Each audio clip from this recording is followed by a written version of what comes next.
नमस्कार, सुस्वागतम। बीएड द्वितीय वर्ष चतुर्थ सत्र ऐच्छिक हिंदी प्रश्न पत्र क्रमांक 7 आधुनिक हिंदी कविता के अंतर्गत हम धूमिल द्वारा रचित भाषा की रात इस कविता का अध्ययन कर रहे हैं। भाषा की रात इस कविता के केंद्र में सर्वसामान्य व्यक्ति है तथा इस सर्वसामान्य व्यक्ति का शोषण करने वाली भ्रष्ट व्यवस्था है। कविवर धूमिल विद्रोही कवि के रूप में हिंदी साहित्य जगत में अति प्रसिद्ध है, अर्थात वे सारी प्रथाएं परंपराएं जो सर्वसामान्य व्यक्ति की दृष्टि से शोषण की स्रोत है का अतिशय खुलकर विरोध कविवर धूमिल ने सदैव ही अपनी रचनाओं के माध्यम से किया है।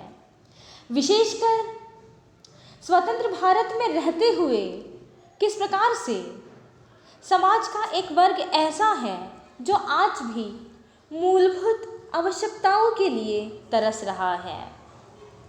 समाज के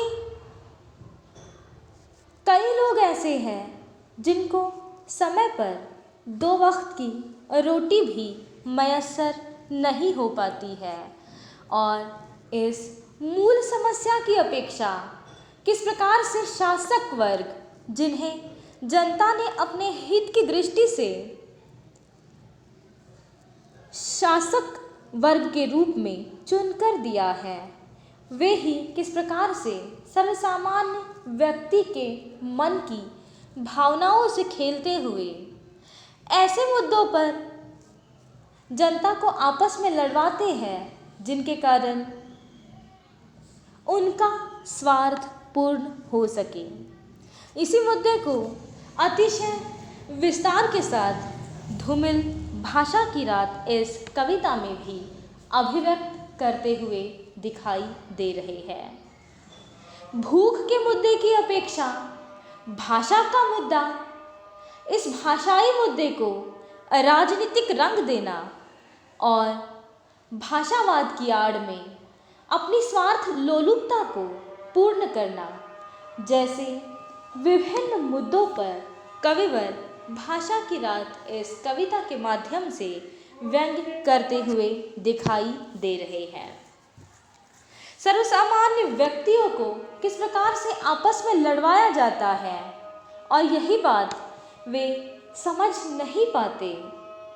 इसके संदर्भ में वे लिखते हैं, लेकिन तुम अपने आप में डूबे हुए चुपचाप खड़े हो, किताब में छपे पेड़ की तरह मौसम से बिल्कुल बेखबर, और मैं तुम्हें वक्त में वापस खींच लाने की कोशिश करने लगा हूँ।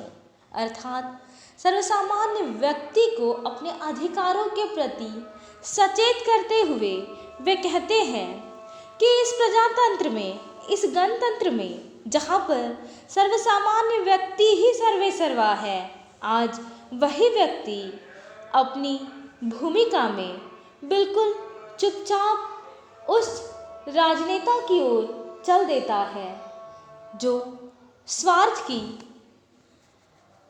रोटियां सेकने में लगा हुआ है। अर्थात जिस शासक वर्ग को सामान्य जनता ने अपने लिए चुना है, वही आज उस जनता का सबसे बड़ा शोषक वर्ग बना हुआ है और जनता है कि बिल्कुल किताब में छपे पेड़ की तरह हर मौसम से बेखबर खड़ी हुई है, ना गलत धारणाओं का, परंपराओं का विरोध करती है और न ही अपने अधिकारों के प्रति सचेत है।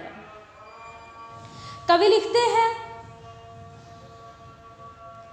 मुझे इस तरह डबडबाई हुई आंखों से मत घूरो, मैं तुम्हारे ही कुनबे का आदमी हूँ, शरीफ हूँ, सगा हूँ।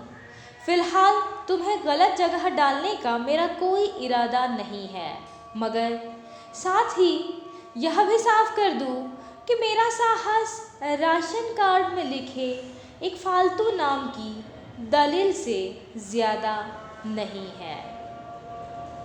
व्यवस्था का यथार्थ चित्र अंकित करते हुए लिखते हैं कि मैं भी भयभीत हूँ व्यवस्था की खोह में।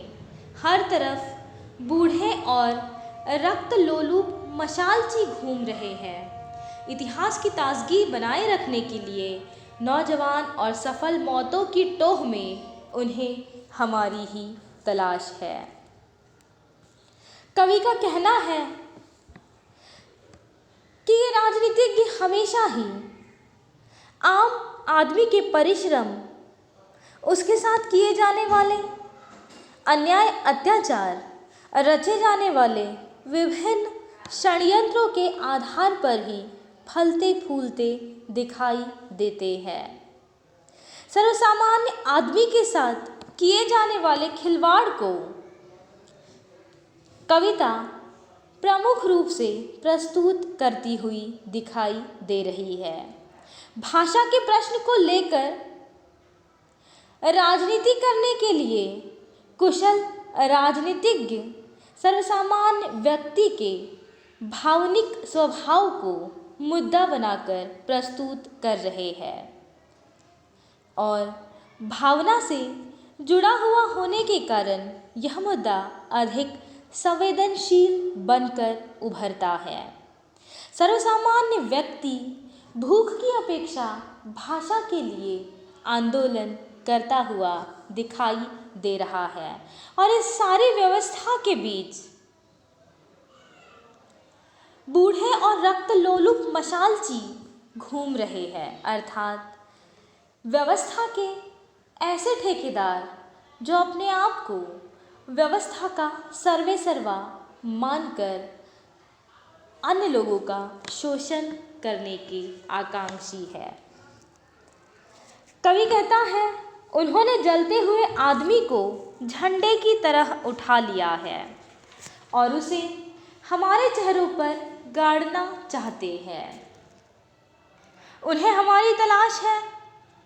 जमीन की जली हुई जिल्द पर खड़ा रोशनी सूंघने वाले जासूस कुत्तों का खतरनाक झुंड उनके इशारों का इंतजार कर रहा है। हर तरफ जागते रहो के करिश्मे गश्त कर रहे हैं।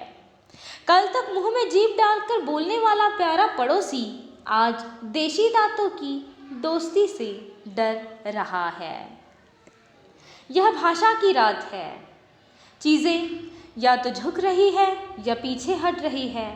भाषा और भाषा के बीच दरार। उत्तर और दक्षिण की तरफ फन पटकता हुआ एक दो मुहा विषधर रेंग रहा है। रोजी के नाम पर, रोटी के नाम पर जगह जगह जहर फेंक रहा है और वह देखो, प्रांतीयता का चेहरा लगाए हुए कोई घुसपैठिया है और वह देखो, वहाँ वे तैश भरे चेहरे भी है। बहुभाषिकता तथा भाषावाद, प्रांतवाद जैसे मुद्दों को हवा दे रहे कुछ तथाकथित बुद्धिजीवी इस आंदोलन को राजनीतिक रंग देने का प्रयास कर रहे हैं। भाषा के नाम पर की जाने वाली इस राजनीति पर कविवर धूमिल व्यंग करते हुए दिखाई दे रहे हैं। वे कहते हैं कि उत्तर और दक्षिण की तरफ फन पटकता हुआ एक दो मुहा विषधर जहर फेंक रहा है, अर्थात बहुभाषिकता कि इस देश में किस प्रकार से भाषिक मुद्दे की आड़ में प्रांतवाद जैसी समस्या को खड़ा किया जा रहा है, भाषावाद जैसी समस्या को हवा दी जा रही है। किस प्रकार से सर्वसामान्य व्यक्ति आपस में भिड़कर एक दूसरे से लड़ रहा है। कल तक जो एक दूसरे के साथ स्नेह से बर्ताव किया करते थे, वे ही आज किस प्रकार से इस प्रांतवाद की आड़ में, भाषा की आड़ में एक दूसरे के दुश्मन बने फिर रहे हैं। इसका वास्तविक चित्र इस कविता में उभर रहा है। कवि लिखते हैं, वे मेरे देश के हम उम्र नौजवान जिनकी आंखों में रोजगार दफ्तर की नौन छही ईंटों का अक्स झिलमिला रहा है। वे मेरे दोस्त किस तेजी से तोड़ना चाहते हैं भाषा का भ्रम, लेकिन रेल का डिब्बा टूट रहा है। वे हाफती हुई जंगली नदी के दहाने पर पहुंच गए हैं, जहां से बैलों के भित्ति चित्रों वाली पाषाणकालीन गुफा शुरू होती है और शहर अपनी भूल चूक का अता पता पूछने वाला शहर बहुत पीछे छूट रहा है। दूर, बहुत दूर, जहां आसमान अपने बौने हाथों से हिंदुस्तान की ज़मीन को नंगा कर रहा है।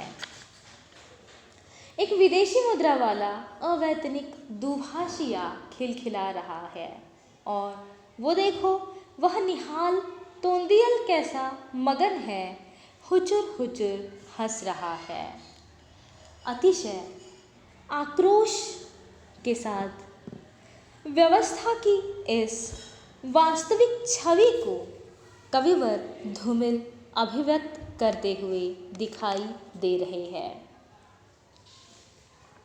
एक ओर कई सुशिक्षित नौजवान बेरोजगारी की मार झेल रहे हैं, तो दूसरी ओर संवेदनशील मुद्दों को परे रखकर ऐसे मुद्दों को केंद्र में लाया जा रहा है जिससे सर्वसामान्य व्यक्ति का कोई विशेष लाभ नहीं है, बल्कि उससे सर्वसामान्य व्यक्ति का शोषण ही है।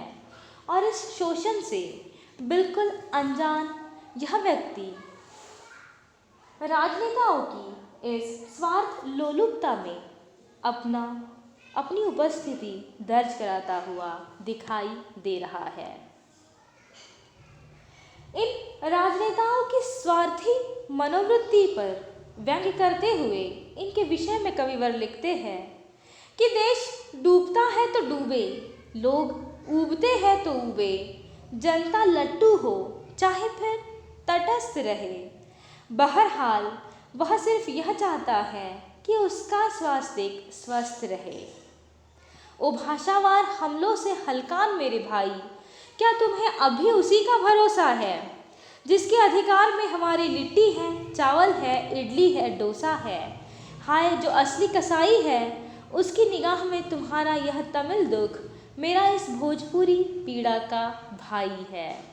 भाषा उस तिकड़मी दरिंदे का कौर है जो सड़क पर और है, संसद में और है। इसीलिए बाहर आ, संसद के अंधेरे से निकलकर सड़क पर आ, भाषा ठीक करने से पहले आदमी को ठीक कर आ, अपने 14 मुखों से बोलता हुआ आ। यहाँ पर पुनः कविवर राजनीतिक हस्तियों पर व्यंग करते हुए दिखाई दे रहे हैं, जिनका परम कर्तव्य है देश की सर्वसामान्य जनता की मूलभूत आवश्यकताओं को पूर्ण करना, भूख की समस्या को दूर करना। किंतु इसी का आधार लेकर किस प्रकार से सर्वसामान्य जनता को गुमराह किया जा रहा है, साथ ही किस प्रकार से दोगले चरित्र के लोगों के हाथ शासन की बागडोर आ पहुंची है, उसी ओर कविवर धूमिल संकेत कर रहे हैं। वे लिखते हैं, ओ देश के पोर पोर में दुखते हुए गूंगे जनून, क्रोध की अकेली मुद्रा में उफनते हुए सात्विक खून आ, बाहर आ। मैं एक अदना कवि, तेरी भाषा का मोहताज, मुझे अपनी बोली में शरीक कर। लीक तोड़ अब और तरह मत दे, साफ साफ कह दे, भूख जो कल तक रोशनी थी आज नींद से पहले का जागरण है। सुविधापरस्त लोगों के ऊसर दिमाग में थूहर की तरह उगी हुई राजनीतिक शब्दों से बाहर का व्याकरण है।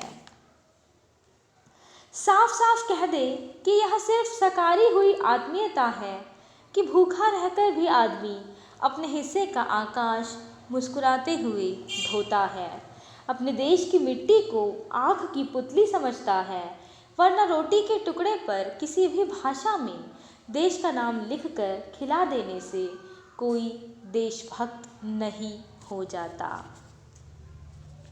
बहुत ही सुंदर ढंग से वास्तविकता की ओर सर्वसामान्यों का ध्यान आकृष्ट करने वाले कविवर धूमिल इस स्वार्थी मनोवृत्ति को साकार करने वाली व्यवस्था के विरोध में शंखनाद करते हुए दिखाई दे रहे हैं। सर्वसामान्यों की समस्याओं का निराकरण करने की अपेक्षा किस प्रकार से सर्वसामान्य व्यक्ति को पथभ्रष्ट किया जा रहा है, किस प्रकार से केवल स्वाहित की दृष्टि से कार्य किया जा रहा है, इसका अतिशय जीता जागता चित्र भाषा की रात यह कविता प्रस्तुत करती है। भाषा जैसे संवेदनशील मुद्दे को केंद्र में रखकर कविवर धूमिल ने व्यवस्था के असली चेहरे को चित्रित करने का प्रयास किया है। या फिर यूँ कहा जाए कि भाषावाद, प्रांतवाद जैसे मुद्दों में जनता को उलझाकर स्वहित की दृष्टि से कार्य करते राजनेताओं पर धूमिल करारा व्यंग करते हुए दिखाई देते हैं। साथ ही भ्रष्ट व्यवस्था में किस प्रकार से सर्वसामान्य व्यक्ति का शोषण किया जा रहा है, इसका वास्तविक चित्र भी कविवर धूमिल भाषा की रात इस कविता के माध्यम से उपस्थित करते हुए दिखाई दे रहे हैं। मानवीय भूख भाषिक मुद्दे में गुमराह कर राजनीतिक स्वार्थ की सिद्धि करने वाले राजनेताओं की स्वार्थी जमात का खुलकर कवि ने यहाँ पर संज्ञान लिया है।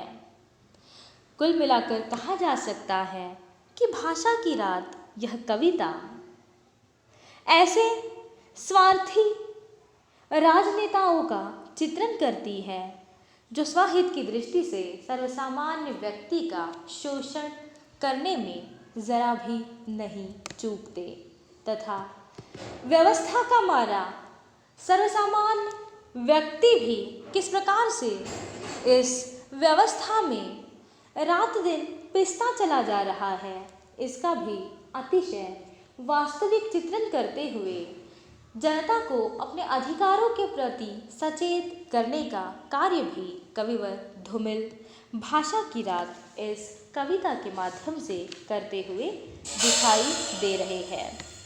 कल की तासिका में हम हमारे पाठ्यक्रम की अगली महत्वपूर्ण कविता जिसका शीर्षक है बैरागी आया है गाँव का अध्ययन करेंगे। धन्यवाद।